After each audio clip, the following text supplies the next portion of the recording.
Bonjour à tous, nous sommes ici au sein du château d'Ardelais, un joyau de notre patrimoine auquel nous sommes tous très attachés. Depuis plusieurs années, nous essayons de le mettre en valeur, de le mettre en lumière. Nous allons enfin pouvoir démarrer les travaux des abords. C'est ce que nous allons vous présenter aujourd'hui.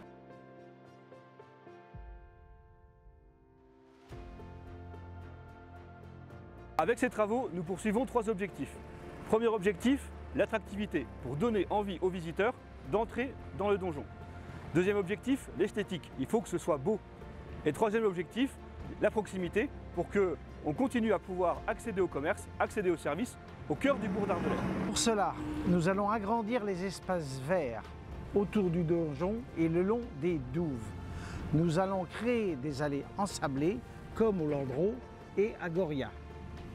Nous allons créer un jardin botanique avec des plantes aromatiques.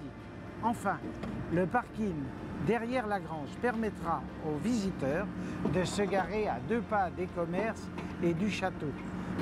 Dans ce nouvel ensemble, dans ce nouvel écrin du donjon d'Ardelais, il y a derrière moi une maison qui a été totalement refaite et je laisse le soin à Stéphane Reynaud, adjoint à la culture, de vous préciser ce qu'il y a à l'intérieur.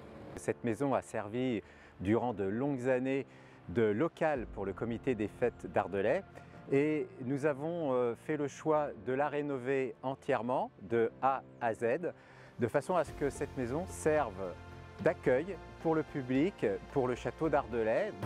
Les travaux du parvis ont donc commencé cette semaine. Rassurez-vous, les commerces, les services sont toujours accessibles. Il y a plus d'une centaine de places autour, bien signalées. En ce qui concerne le donjon d'Ardelais, nous voulons lui donner du coffre, de la visibilité, de l'ampleur. Et nous voulons conforter évidemment sa dimension à la fois culturelle et touristique. C'est un site que nous souhaitons mettre plus que jamais en valeur.